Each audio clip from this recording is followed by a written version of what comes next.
ప్రియ స్నేహితులారా, మీ అందరినీ ప్రేమపూర్వకంగా దేవుని వాక్యానికై ఆహ్వానిస్తున్నాను. ప్రభువును రక్షకుడైన యేసుక్రీస్తు నామములో మీ అందరికీ నా నిండు వందనాలు తెలియజేస్తున్నాను.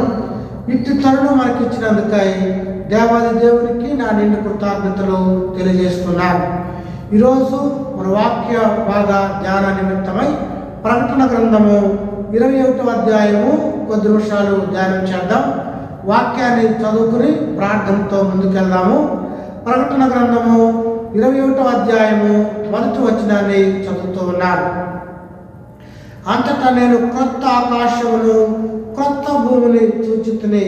మొదటి ఆకాశమును మొదటి భూమియు గతించిపోయెను, సముద్రమును ఇకను లేదు. ప్రార్థించదము. అందరూ తల వంచి కళ్ళు మూసుకున్నట్లయితే ప్రార్థన. మహాగణుడును మహోన్నతులను సర్వశక్తి మిక్కిలి కనికరం కలిగిన ప్రభువా, కొద్ది నిమిషాల పాటు నీ పక్షాన్ని నిలబడబోతుండగా నన్ను నీ శిలువ చాటున బరువుపరచండి. నాతోనూ మా అందరితోనూ నీ వాక్యం ద్వారా మాట్లాడండి. ఎవరైతే నీ వాక్యాన్ని వినుచున్నారో వారందరి హృదయాల్లోనూ వాక్యం ఫలించినట్టుగాను, తద్వారా వాక్యానుగుణంగా వారు జీవించడానికి, మీ నిత్యత్వానికి వారసులు అవడానికి పరలోకపు ప్రవేశము ప్రభువా ప్రసాదించమని ఇట్టి కృపకైన స్తుతిస్తూ గణపరుస్తూ యేసు దివ్యనామములో అడిగి వేడుకొంచున్నాం తండ్రి, ఆమేన్. ప్రియ స్నేహితులారా, ప్రకటన గ్రంథము 21వ అధ్యాయము ముఖ్యమైనటువంటి అధ్యాయమై ఉన్నది. రక్షణ పొంది మారు మనస్సు పొందిన వారు నివాసం చేసేటువంటి ఆ పరలోకాన్ని గురించి ఈ 21వ అధ్యాయంలో వివరిస్తూ ఉన్నాడు. క్రొత్త భూమి, క్రొత్త ఆకాశాన్ని గురించి, అలాగే నూతన యెరూషలేము గురించి ఇందులో ప్రాముఖ్యంగా రాయబడి ఉంది. మొదటి నుండి 8 వచనాల వరకు నూతన భూమి, నూతన ఆకాశాల గురించి, అలాగే 9 నుండి చివరి వరకు నూతన యెరూషలేము గురించి ఇందులో రాయబడి ఉంది. ప్రియా దేవులారా, పరలోకము ఎవరు ప్రవేశిస్తారో, అది ఎలాగా నిర్మించబడిందో, అది ఎంత సుందరమైందో, దాని కొలతలేంటో, ఈ విషయాలన్నీ ఈ 21వ అధ్యాయంలో మనము చూడగలుగుతాం. ఎవరికైనా మన నివాసం అనేది చాలా ప్రాముఖ్యమైనది. మన నివాసం మనకు సంతోషాన్ని ఇస్తుంది. ప్రియా దేవులారా, ఈ లోకంలో మనకు ఎంత ఉన్నతమైన గృహాలు ఉన్నప్పటికీ కూడా ఎవరికి శాశ్వతం కాదు. కానీ ప్రభువు ఇచ్చేటువంటి ఆ శాశ్వతమైనటువంటి గృహము బంగారంతోనూ ఎంతో శ్రేష్టమైనటువంటి విధానంలో రాసి ఉంది. శ్రేష్టమైన విధానంతో పరలోక పట్టణం ఉంది. క్రీస్తునందు ప్రియా దేవులారా, వచ్చిన కొద్ది నిమిషాల పాటు ధ్యానం చేద్దాము. 21వ అధ్యాయం మొట్టమొదటి వచనాన్ని చదువుతున్నాను. అంతటి నేను క్రొత్త ఆకాశమును క్రొత్త భూమిని చూచితిని. మొదటి ఆకాశమును మొదటి భూమి గతించిపోయిను, సముద్రమును ఇంకా లేదు. ప్రియా దేవులారా, క్రొత్త ఆకాశము క్రొత్త భూమిని చూశాను. ఇప్పుడున్న భూమి, ఇప్పుడున్న ఆకాశము గతించిపోతుంది. ఎందుకని? క్రొత్తది వస్తుందంటే పాతదనం వల్ల లెక్క చేయము. ఈ ప్రస్తుతం ఉన్నటువంటి భూమి మీద పాపంతో శాపంతో మనం ఉన్నాము. అందువల్ల దేవుడు ఒక నూతనమైనటువంటి ఆకాశాన్ని, భూమిని ఆయన సృష్టిస్తున్నాడు. అందులో మనము నూతన స్వభావం కలిగినటువంటి వారుగా ఉంటాము. అందుకే పోరాటాడు కదా, పాతవి గతించెను, సమస్తమును నూతనమాయను. దేవుడు నిన్ను నన్ను ఆ నూతన భూమి, నూతన ఆకాశంలో నూతనమైనటువంటి మార్పు కలిగినటువంటి వారిగా ఆయన చేయబోతున్నాడు. అందుకనే పిల్లరా, నూతన భూమి, నూతన ఆకాశాన్ని దేవుడు మన కొరకై ఇవ్వబోయేటువంటి వాడుగా ఉన్నాడు. ఆ నూతన భూమి నూతన ఆకాశము ఆయన నిర్మించినటువంటి వాడుగాను, ఆయన ద్వారా ఏర్పడినటువంటివిగాను ఉన్నవి బైబిల్ చెప్తా ఉంది. కనుక ప్రియులారా, యెషయా గ్రంథము 65వ అధ్యాయము 17వ వచనాన్ని చదువుతూ ఉన్నాను. ఇదిగో నేను క్రొత్త ఆకాశమును క్రొత్త భూమిని సృష్టించున్నాను, మునుపిటివి మరువబడును, జ్ఞాపకమునకు రావు. మునుపుటివి అంటే ప్రస్తుతము మనము నివాసం చేసినటువంటివి జ్ఞాపకమునకు రావు, మరువబడుతుంది. ఒక నూతనమైనటువంటిది నూతన స్వభావంతోనూ ఉండబోతుంది. క్రీస్తునందు ప్రియ దేవులారా, అది తాజాది. హెబ్రీయులకు రాసిన పత్రికలో మనము చూస్తాం కదా, వాక్యంలో ఆయన దాన్ని నిర్మించినటువంటి వాడు. ఆ పట్టణం కొరకే అబ్రహాము ఎదురు చూసినటువంటి వాడుగా ఉన్నాడు. క్రీస్తునందు ప్రియులారా, అది విశాలమైనటువంటి నగరము. ఈ భూమి మీద లేచిన మొదలుకొని పడుకునే వరకు ఎంతో కష్టపడుతూ ఉంటాము. రకరకాలైనటువంటి విధంగా భూమి మారుతూ ఉంటుంది. వేసవకాలం వేడెక్కుతుంది, ఇప్పుడేమో చల్లబడతా ఉంది. అనగా ఈ భూమి ఆకాశములు మార్పులు గోచరిస్తూ అవి మనం బాధ పెట్టేటువంటివిగా ఉన్నాయి అనేది వాస్తవం. కానీ నూతన భూమి నూతన ఆకాశం అయితే అది ఎంతో శ్రేష్టమైనటువంటిదిగా ఉంది. నూతన స్వభావం కలిగినటువంటి వారంగా దైవ స్వరూపము స్వభావము ఆ నూతనమైనటువంటి ఆకాశ భూమిలో ప్రభు మనకు ఇచ్చేటువంటి వాడుగా ఉన్నాడని లేఖనము మాట్లాడుతున్నది. క్రీస్తునందు ప్రియ దేవులారా, అది దేవుని యొక్క నివాసమును, దేవుడు ఉండేటువంటి ప్రదేశంగా లేఖనము మాట్లాడుతుంది. ఇలా సముద్రం ఇంకను లేదు. ఎందుకు లేదు సముద్రము? సముద్రంలో ఉంటాము, మనము ఉన్నాం కదా, భూమి మీదే ఉంటాము. అందువల్ల పిల్లరా, మనము నివాసం చేయడానికి అనుగుణంగా భూమిని దేవుడు నిర్మించినటువంటి వాడు ఉన్నాడు. సముద్రము ఇక లేదు. అంతేకాకుండా ప్రకటన గ్రంథము 12వ అధ్యాయంలో సముద్రంలో ఘటసర్పం ఉన్నట్టుగా మనం చూస్తూ ఉన్నాము. యూదులు కూడా సముద్రాన్ని వాళ్ళు ఎలా చూస్తారంటే చెడుగా చూస్తూ ఉంటారు, సాతాను నివాస ప్రదేశంగా చూస్తూ ఉంటారు. అందువల్ల ప్రియులారా, అక్కడ సైతాన్యమైనటువంటిది ఏది ఉండదు కనుక సముద్రము ఇంకా లేదు అని లేఖనము మాట్లాడుతున్నది. 2వ వచనం చదువుతున్నాను. మరియు నేను నూతనమైన యెరూషలేమును, ఆ పరిశుద్ధ పట్టణము తన భర్త కొరకు అలంకరింపబడిన పెళ్లి కుమార్తె వలె సిద్ధపడి పరలోకమందున్న దేవుని యొద్ద నుండి దిగివచ్చుట సూచితని. క్రీస్తునందు ప్రియులారా, పరిశుద్ధమైన నూతనమైన యెరూషలేము పట్టణము పై నుండి దిగివచ్చుట చూసినటువంటి వాడిగా ఉన్నాడు యోహాను. క్రీస్తునందు ప్రియ దేవులారా, యెరూషలేము పరిశుద్ధ పట్టణము నూతనమైనటువంటిది పై నుండి దిగివచ్చింది. అనగా ఆకాశమందు ఆశ్రయుడగు దేవుడు ఆ పట్టణంలో ఉన్నాడు. యెరూషలేము పట్టణంలో ఆయన ఈ నూతన భూమి నూతన ఆకాశంలోనికి ఆయన కూడా వచ్చినటువంటి వాడుగా ఉన్నాడు. ఎలా వచ్చాడు? పెళ్లి కుమార్తె వలె సిద్ధపడి పరలోకమందున దేవుని యొద్ద నుండి దిగివచ్చు సూచితని. క్రీస్తునందు ప్రియులారా, ఆయన పెళ్లి కుమారుడు, మనము వధువై ఉన్నాము. ఆయన మనం పెళ్లి చేసుకున్నటువంటి వాడుగా ఉన్నాడు. అందువల్ల ఆయన భూలోకానికి దిగి వచ్చినటువంటి వాడుగా మనము చూస్తూ ఉన్నాము. ఆ పరిశుద్ధ పట్టణము తన భర్త కొరకు అలంకరింపబడిన పెళ్లి కుమార్తె వలె, చూసారా అందంగా పెళ్లి కుమార్తె ఎలా ఉంటుంది? ఆ పెళ్లి అంతట్లో కూడా ఆమెకే చూస్తూ ఉంటారు. ఎందుకు? ఆమె పెళ్లి కుమార్తె కాబట్టి అందంగా. కనుక ప్రియులారా, అంత అందంగా ఉన్నటువంటిదిగా దేవుని యొద్ద నుండి దిగివచ్చిందని లేఖనము మనము చూస్తూ ఉన్నాం. క్రీస్తునందు ప్రియ దేవులారా, యెరూషలేము పట్టణమే భూలోకానికి వచ్చినటువంటిదిగా ఉంది. 3వ వచనంలో, ఇప్పుడు ఇదిగో దేవుని నివాసము మనుషులతో కూడా ఉన్నది, ఆయన వారితో కాపురం ఉన్నను, వారాయన ప్రజలయ్యుందురు. దేవుడు తానే వారికి దేవుడయ్యుండి వారికి తోడయ్యుండిను. చూసారా, బైబిల్ చెబుతుంది ఆ యెరూషలేము పట్టణము దైవ నివాసము భూమి మీదకి వస్తే కాపురం ఉండును. కాపురం అంటే మన భార్య భర్తలు ఎలా ఉంటారు, అది కాపురం అంటే. దేవుడు మనుషులతో కూడా, దేవుడి నివాసం మనుషులతో కూడా ఉన్నది. క్రీస్తునందు ప్రియులారా, ఎలాగంటే వారాయన ప్రజలయ్యుందురు, వారికి దేవుడై ఉంటాడు.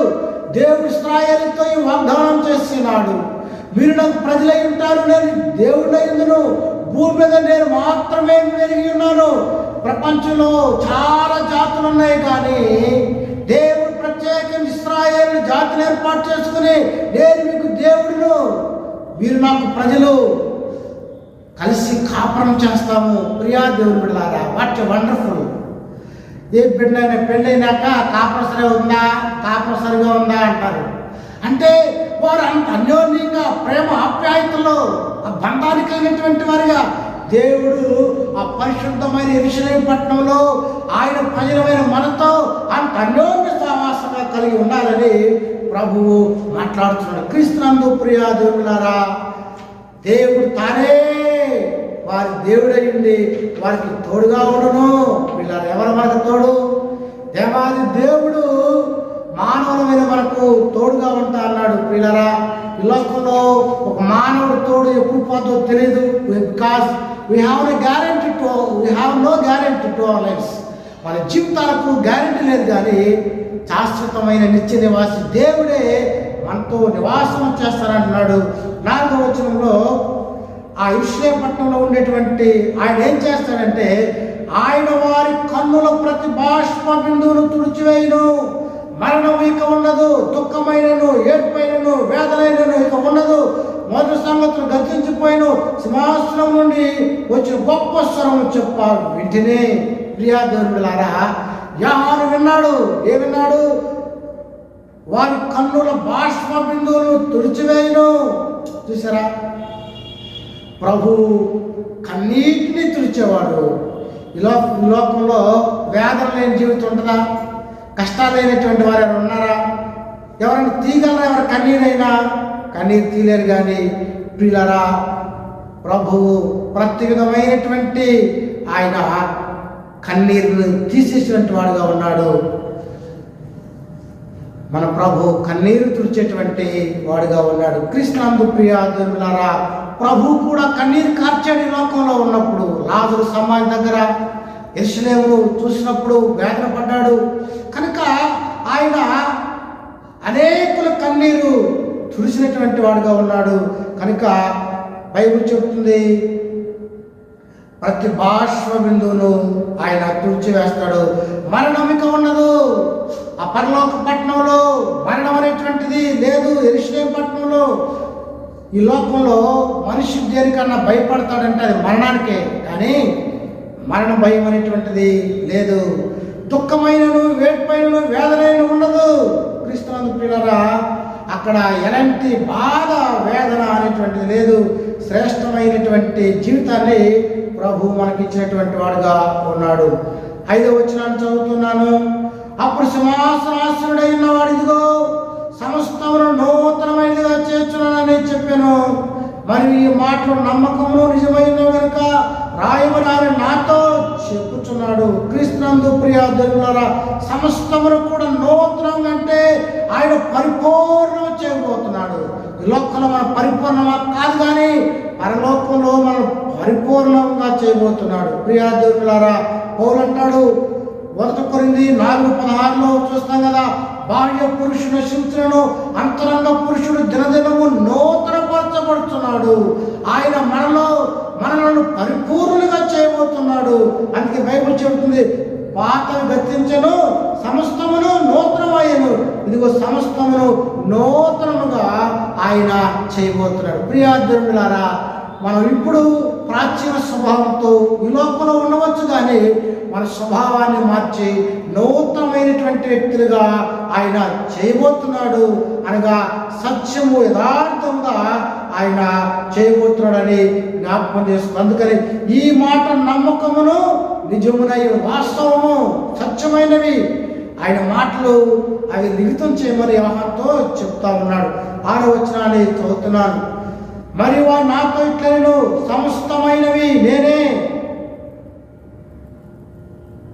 అల్పయు హోమయుగు అనగా ఆది అంతమై ఉన్నవాడును, దప్పుకుని వారికి జీవజలముల బుగ్గలోని జలములను ఉచితంగా అనుగ్రహించును. ప్రియాదేవులారా, 6వ వచనంలో ప్రభు ఆహ్వానిస్తూ ఉన్నాడు అందరినీ. ఎందుకు? అల్పయు హోమయుగు ఐఎమ్ ద బిగినింగ్ అని. నేను ఎప్పుడు పుట్టాను? 77 సంవత్సరాలు పుట్టాను. ఎప్పుడు అలాగే చనిపోతాను, మరణం గ్యారెంటీ, అందరికీ గ్యారెంటీ. కానీ ప్రభు ఆయనకి ఆది అంతం, అల్పా ఒమేగా, ఆది అంతం లేనివాడు, శాశ్వతమైనటువంటి వాడు మన ప్రభు.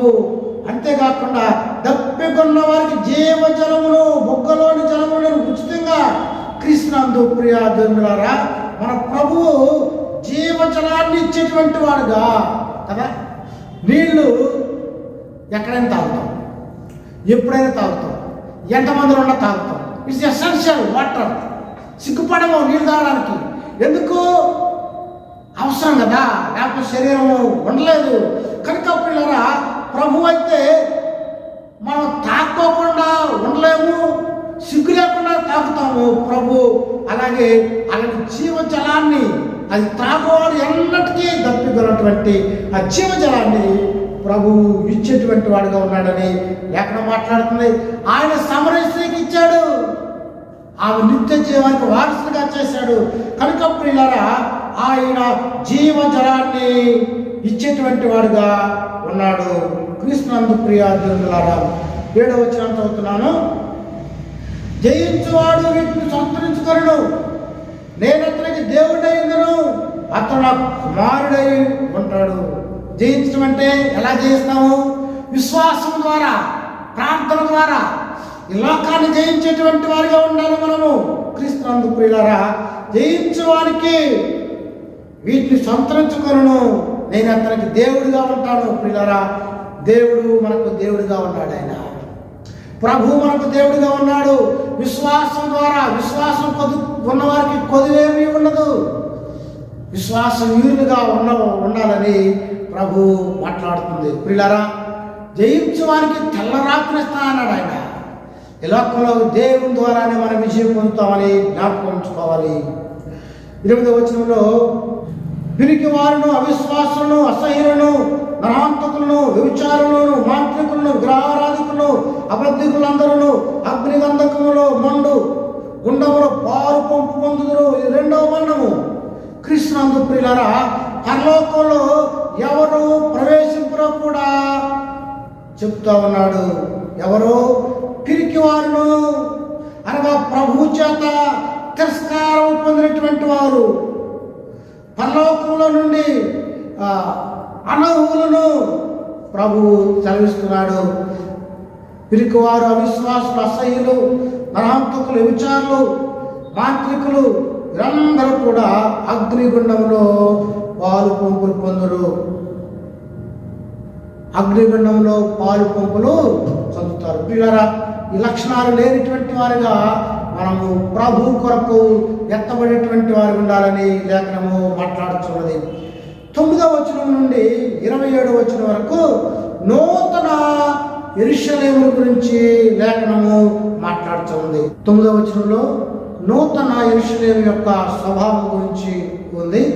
చదువుతున్నాను 9వ వచనాన్ని. అంతటా కడపట్టి 7 తెగులతో నిండిన 7 పాత్రలు పట్టుకొని ఉన్న 7 దూతలలో ఒకడు వచ్చి, ఇట్లు రమ్ము, పెళ్లి కుమార్తెను అనగా గొర్రె పిల్ల యొక్క భార్యను నీకు చూపించదని నాతో చెప్పి, యోహానుకు గొర్రె పిల్ల యొక్క భార్యను చూపించదని చెప్పి ఉన్నాడు. పిల్లరా, ఆయన ఊరిడై ఉన్నాడు, మనమందరము ఊర్లమై ఉన్నాం. అలాగే ఆ యెరూషలేము పట్టణంలో ఉన్నట్టు వారు అందరూ కూడా ఆయన యొక్క వధువులై ఉన్నారు. ఎంత అందమైన విషయం అది! తన యొక్క భార్యను చూపించడము అనగా పరలోకంలో ఉన్నటువంటి వారిని యోహాను చూసినటువంటి వాడిగా, వివాహమైన తర్వాత భార్యాభర్తలను ఊరేగిస్తూ ఉంటారు. వారి ఘనత అందరూ చూసి ఆనందిస్తారు. అలాగే పరలోకము పట్టణంలో ఉన్నటువంటి వారిని యోహానుకు చూపిస్తున్నాడు. అనగా ఆయనకు వారికి ఉన్నటువంటి బంధాన్ని, బంధుత్వాన్ని యోహానుకు చూపుతూ ఉన్నాడు. క్రీస్తునందు ప్రియ జనులారా, 10వ వచనంలో ఆత్మవశుడైన నన్ను ఎత్తైన గొప్ప పర్వతం మీదకు తీసుకుని పోయి యెరూషలేము పరిశుద్ధ పట్టణము, దేవుని మహిమగలతై పరలోకమందున్న దేవుని యొద్ద నుండి దిగొచ్చుట నాకు చూపించెను. ఆయన చూశాడు. యెరూషలేము పట్టణము పైనుండి దిగి వచ్చింది. ఎక్కడికో కొత్త భూమి, కొత్త ఆకాశంలోనికి వచ్చింది. అనగా ఆయన ఏర్పాటు చేసుకున్నటువంటి ప్రజల దగ్గరకు యెరూషలేము పట్టణము దిగి వచ్చింది. బైబిల్ చెబుతుంది, ఆయనే ఆ పట్టణాన్ని ఏర్పాటు చేసి ఆయన పరలోకంలో నుండి, అనగా పైనుండి దిగి వచ్చినటువంటి వాడిగా తన ప్రజల యొద్దకు మనము చూస్తూ ఉన్నాము. 11వ వచనంలో దాని అందరి వెలుగు దగదగా మరియు సూర్యకాంతం అమూల్య రత్నమును పోలి ఉన్నది. ప్రియులారా, వెలుగు ఆయనే వెలుగు. ఆ వెలుగు ఎలా ఉంది? సూర్యకాంతం వంటి, అనగా మేలిమి బంగారము, అమూల్యమైనటువంటి రాయి, స్వచ్ఛమైనటువంటి మహిమ బంగారము, అంతటి వెలుగును ఆయన చూసినటువంటి వాడుగా ఉన్నాడు. 12వ వచనంలో ఆ పట్టణమునకు ఎత్తైన గొప్ప ప్రాకారమును 12 గుమ్మములు ఉండెను. ఆ గుమ్మముల యొద్ద 12 దేవదూతలు ఉండేవి. ఇశ్రాయేలు 12 గోత్రముల నామములు ఆ గుమ్మల మీద రాయబడి ఉన్నది. ప్రియులారా, ఆ పట్టణం ఎత్తైన ప్రాకారం. వాస్తవంగా ప్రాకారం అక్కర్లా, ఎందుకు గోడ అవసరం లేదు, కానీ దానికి 12 గుమ్మాలు ఉన్నాయి. 12 గుమ్మాల యొక్క దేవదూతలు ఉన్నారు. ఇశ్రాయేలు 12 గోత్ర నామాలు గుమ్మముల మీద రాయబడి ఉన్నాయి. ఇశ్రాయేలు యొక్క గోత్రాలు అనగా పేర్లు, వారి యొక్క వారసత్వము. దేవుడితో వాగ్దానం చేశాడు, నేను మీకు దేవుడిగా ఉంటాను, ప్రజలై ఉన్నారు, భూమి మీద ఎరిగి ఉన్నారని వారితో వాగ్దానం చేశాడు. కనుక ఆ వాగ్దాన వారసత్వాన్ని ఆయన మరువైనటువంటి వాడుగా, శాశ్వతమైనటువంటి నిబంధన వార్త ఉంది. కనుక ఆ 12 గుమ్మాల మీద ఆ ఇశ్రాయేలు గోత్రకర్తల యొక్క నామాలు రాయబడినటువంటిగా ఉన్నాయి. క్రీస్తునందు ప్రియులారా, 12 గుమ్మాలు 4 దిక్కున, ఒక్కొక్క దిక్కున 3 వేసి ఉన్నట్టుగా 13వ వచనంలో మనం చూస్తూ ఉన్నాం. తూర్పు వైపున 3 గుమ్మములు, ఉత్తర వైపున 3 గుమ్మములు, దక్షిణ వైపున 3 గుమ్మాలు, పశ్చిమ వైపున 3 గుమ్మాలు ఉన్నాయి. కనుక ఒక్కొక్క దిక్కులో 3, 4 3 12 గుమ్మాలు పెట్టబడ్డాయి. 14వ వచనంలో ఆ పట్టణపు ప్రాకారము 12 పునాదులు కలది. ఆ పునాదులపై గొర్రె పిల్ల యొక్క 12 అపోస్తుల 12 పేర్లు కనబడుచున్నవి. క్రీస్తునందు ప్రియ జనులారా, ఆ గోడలకు పునాదులు 12 మంది అపోస్తుల యొక్క పేర్లను మనము చూస్తూ ఉన్నాం. చూసారా? అంటే 12 మంది ఇశ్రాయేలు గోత్రకర్తలు, 12 మంది అపోస్తులు అనగా శిష్యులు, ఆ పేర్లను మనము పరలోకంలో చూడగలుగుతున్నాం. క్రీస్తునందు ప్రియ దేవులారా, అనగా ప్రభువు పేతురును అడుగుతాడు. ప్రభువు పేతురు అడుగుతాడు, నేను వెంబడిస్తున్నాను కదా, మాకేంటి ప్రయోజనం అంటే, పరలోక పట్టణంలో మీరు ప్రముఖులుగా ఉంటారని వారితో చెప్పాడు. అలాగే 12 మంది కూడా పునాదుల మీద వారు ఉన్నారని మనం చూడగలుగుతున్నాం. 15వ వచనంలో ఆ పట్టణమును, దాని గుమ్మములను, ప్రాకారమును కొలుచుటకై నాతో మాట్లాడు వారి యొక్క బంగారు కొలకర ఉండెను. క్రీస్తునందు ప్రియ దేవులారా, ఆ కొలవడానికి బంగారపు కొలకర ఉంది. 15వ వచనంలో ఆ పట్టణమును, దాని గుమ్మములను, ప్రాకారం కొలుచుటకై నాతో మాట్లాడు వారి యొక్క బంగారపు కొలకర ఉంది. ఆయనతో మాట్లాడేటువంటి ఆయన దగ్గర బంగారపు కొలకర్ర, అనగా ఆ పట్టణాన్ని కొలవడానికి ఇవ్వబడినటువంటిదిగా ఉన్నది. 16వ వచనంలో ఆ పట్టణం చౌకమైనది, దాని పొడుగు దాని వెడల్పుతో సమానము. అతడు కొలకరతో పట్టణమును కొలవగా దాని కొలత 750 కోసులైనది. దాని పొడుగును ఎత్తును వెడల్పును సమానముగా ఉన్నది. క్రీస్తునందు ప్రియులారా, ఆ పట్టణము చౌకమైనది అనగా చుట్టూ కూడా చతురస్రాకారపు దానిలో ఉంది. పొడవు ఎత్తు వెడల్పు సమానంగా ఉంది. ఆ చౌకమైనటువంటిది పవిత్రత గుర్తుగా ఉంది, అది పరిశుద్ధత గుర్తుగా ఉంది. దాని కొలతలు చూస్తే 750 కోసులు అనగా 12,000 పర్లాంగులు, అంటే 1,700 మైళ్ళు ఒక్కొక్క మించినటువంటిదిగా. అంతేకాకుండా ఒక్కొక్క బ్లాక్ వచ్చి 75 ఎకరాలు ఉంటుందని, సువిశాలంగా ఉంటుందని ఒక వ్యాఖ్యానకర్త వివరించినటువంటి వాడుగా ఉన్నాడు. ప్రియాదేవులారా, పరలోకము స్వచ్ఛంగా ఉందని, అది 2024 కిలోమీటర్లు పొడవునా ఉందని పరిశుద్ధ గ్రంథము సెలవిస్తూ ఉన్నది. 17వ వచనంలో మరియు అతడు ప్రాకారము కొలవగా అది మనుష్యుని కొలత చొప్పున 154 మూరలైనది. ఆ కొలత దోత కొలతయే. క్రీస్తునందు ప్రియులారా, దాని కొలతను మనము చూస్తూ ఉన్నాము. ఈ పరలోక పట్టణంలో 100 మిలియన్ ప్రజలు ఉంటారని ఒక వ్యాఖ్యానకర్త వివరించినటువంటి వాడుగా ఉన్నాడు. 18వ వచనము ఆ పట్టణము ప్రాకారము సూర్యకాంతములతో కట్టబడిను. పట్టణము స్వచ్ఛమగు స్ఫటికముతో సమానమైన శుద్ధ సువర్ణముగా ఉన్నది.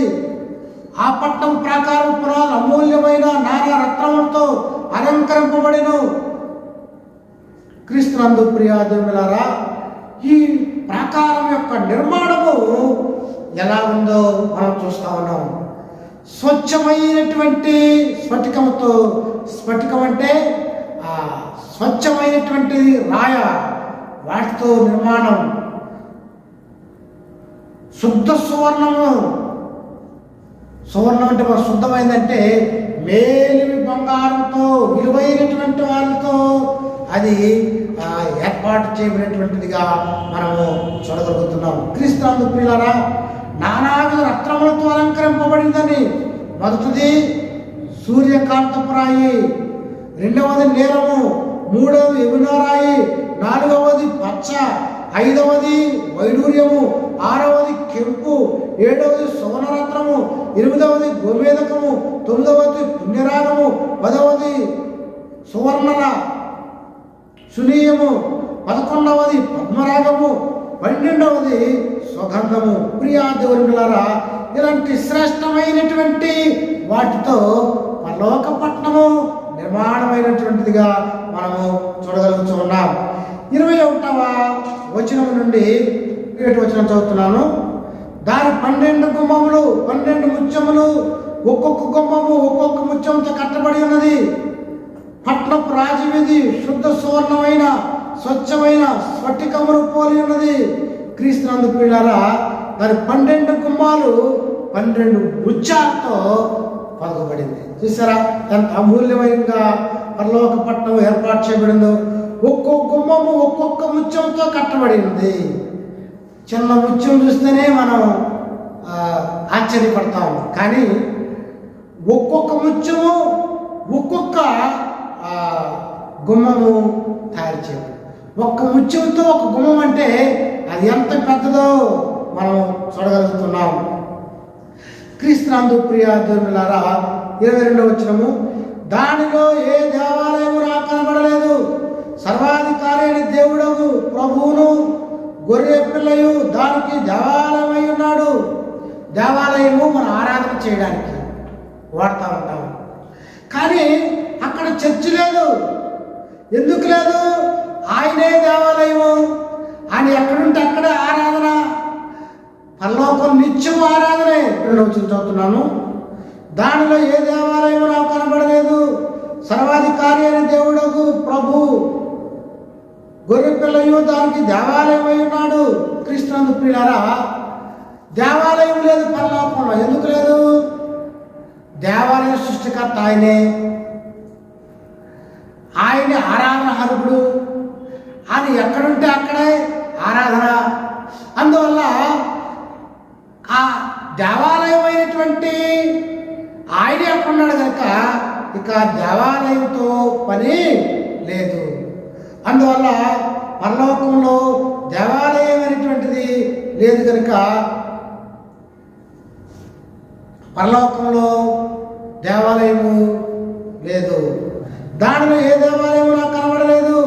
సర్వాధికారి అయిన దేవుడు ప్రభు గొర్రెపిల్ల యూదునికి దేవాలయం అయి ఉన్నాడు. చూసారా, దేవాలయ సృష్టికర్త ఆయనే, ఆయనే ఆరాధనకు యోగ్యుడు. ఆయన ఎక్కడుంటే అక్కడే దేవాలయము. బైబిల్ చెబుతుంది గొర్రెపిల్ల యూదునికి దేవాలయం అయి ఉన్నాడు. ఆయనే దేవాలయం కనుక ఆయన అక్కడ ఉన్నాడు కనుక దేవాలయం ఆరాధన చేయడానికి కావాలి. ఆయనే ఆరాధనకు యోగ్యుడు. అందువల్ల ఆలయంతో పరలోకంలో పని లేదని లేఖనము మాట్లాడుతూ ఉన్నది. 23వ వచనంలో ఆ పట్టణంలో ప్రకాశించుటకై సూర్యుడైన చంద్రుడైన అక్కర్లేదు, దేవుని మహిమయ్యే దానిలో ప్రకాశించున్నది, గొర్రె పిల్లయ్యే దానికి దీపము. క్రీస్తు పిల్లరా, అక్కడ సూర్య చంద్రుడు లేదు. ఎందుకు? సూర్యుడు చంద్రుడు వెలుగునివ్వడానికి కావాలి. ఆయనే వెలుగై ఉన్నాడు కనుక ఆ వెలుగు ముందు ఆయన సృష్టించినటువంటి సృష్టి అవసరము లేదు. అందువల్ల ప్రియులారా, దేవుడే వెలుగై ఉన్నాడని మనము జ్ఞాపకం చేసుకోవాలి. ఆయనే వెలుగుగా పరలోకంలో ఉన్నాడు. గొర్రె పిల్లయ్యే దానికి దీపమై ఉన్నది. 24వ వచనంలో జనములు దాని వెలుగునందు సంచరించుచు భూరాజులతో మహిమను దానిలోకి తీసుకొని వస్తారు. క్రీస్తునందు పిల్లల భూరాజులు అంటే దేవుని కొరకు ఘనంగా వాడబడినటువంటి వారికి ఆయన ఒక్కొక్కరికి ఒక్కొక్క మహిమనిచ్చినటువంటి వాడుగా ఉన్నాడు. వారు మహిమతో పరలోకంలోనికి వచ్చేటువంటి వారుగా ఉన్నారు. ఉదాహరణకు శిష్యులు గనులు గొప్పవారు, వారు ఉన్నతమైనటువంటి మహిమ కలిగిన వారు. దేవుని యొక్క సేవకులు ఉన్నతంగా వాడబడి ఉన్నతమైనటువంటి కృపను మహిమను పొందారు కనుక ఒక్కొక్కరికి ఒక్కొక్క మహిమ ఉంటుంది. వారి మహిమతో పరలోకంలో ప్రవేశిస్తారు. ఒక్కొక్కరు ఒక్కొక్క విధంగా ఉంటుంది మహిమని మనము తెలుసుకోగలుగుతున్నాం. 25వ వచనంలో అక్కడ రాత్రి లేనందున దాని గుమ్మములు పగటి వేళ ఏమాత్రము వేయబడవు. గుమ్మాలు ఏం అవసరం ఎందుకు? ఏదో కూడా లేడుగా. అయినా అక్కడ రాత్రి లేదు, నిత్యము కూడా వెలుగు ప్రకాశమానంగా ఉంటుంది. రాత్రి ఉందంటే చీకటి ఉంటుంది, అక్కడ చీకటి లేదు. చీకటి ఉంటే దోమలు ఉంటారు, అది లేవు అక్కడ. నిత్యము కూడా వెలుగుమయంగా ఉంటుంది. 27వ వచనంలో గొర్రె పిల్ల యొక్క జీవగ్రంథం ముందు రాయబడిన వారే దానిలో ప్రవేశించరు కానీ నిషేధమైనది ఏది అసహ్యమైన దానిని అబద్ధమైన దానిని జరిగించువాడేనో దానిలోనికి ప్రవేశింపరు. క్రీస్తునందు ప్రియులారా, గొర్రె పిల్ల యొక్క జీవగ్రంథమందు ఎవరైతే పేరు రాయబడతాయో అనగా ఈ లోకంలో ఎవరైతే విశ్వాసం ద్వారా పవిత్రపరచబడినటువంటి వారు ఉంటారో, ప్రభువుని ఎరిగినటువంటి వారు, రక్షణ పొందినటువంటి వారు ఉంటారో, రక్షణ పొందిన పేర్లు అందులో రాయబడతాయి. రక్షణ పొందినటువంటి వారి పేర్లు జీవగ్రంథంలో రాయబడతాయి కనుక వారు మాత్రమే పరలోకంలో ప్రవేశించేటువంటి వారుగా ఉంటారు. కానీ అబద్ధమైన దానిని జరిగించేవారు, అసహ్యులను అనగా పాప కార్యాలతో ఉన్నటువంటి అపవిత్రమైనటువంటి వారు ఎవరు కూడా పరలోకంలో ప్రవేశించాలని లేఖనము మాట్లాడుతుంది. కనుక ప్రియులారా, ఈ 21వ అధ్యాయము చాలా ప్రాముఖ్యమైనది. ఎందుకంటే పరలోక పట్టణము దేవుని బిడ్డల నివాస యోగ్యము, దాని కొలతలు, దాని వివరణ, ఎవరు వెళ్తారో, ఎలాంటి మహిమలు కలిగినటువంటి వారు వెళ్తారో కూడా ఈ గ్రంథంలో మనం చూస్తూ ఉన్నాం. కనుక ప్రియులారా, మనందరం కూడా దేవుని మహిమ కలిగిన వారంగా పరిశుద్ధమైనటువంటి జీవితాన్ని కలిగి పరలోకంలో ప్రవేశించడానికి ఆయత్తపడదాం. దేవుడి మాటలు దీవించుగాక. ఆమెను ప్రార్థన చేసుకుందాం. తడవచ్చండి. మహాగరుడును, మహోన్నతులను, సర్వశక్తి మిక్కిలి కనికరం కలిగిన ప్రభువా, నీ వాక్యమైన ప్రతి ఒక్కరిలో కూడా నీ క్రియ జరిగించండి. ఎవరైతే నీ మాటలు విని ఉన్నారో వారందరిలో కూడా నీ పరిశుద్ధాత్మ కార్యాలు చేయమని, మార్పు చెందినటువంటి వారిగా రాకడ వచ్చినప్పుడు ఎత్తబడేటువంటి సంఘంలో ఉంచి మహిమ ఘనత ప్రభావాలు మా ద్వారా మీరే పొందమని, వాక్యమైన ప్రతి బిడ్డను ఆశీర్వదించమని, మన అక్కర తీర్చమని, అవసరాలు తీర్చమని యేసు దివినామని వేడుకుంటున్నాం తండ్రి. ఆమేన్. తండ్రి అని దేవుని ప్రేమ, కుమారుడు యేసుక్రీస్తు కృప, పరిశుద్ధాత్మ సహవాసం సదాకాలం తోడై ఉండి కాచి కాపాడుగాక. ఆమేన్. God bless you.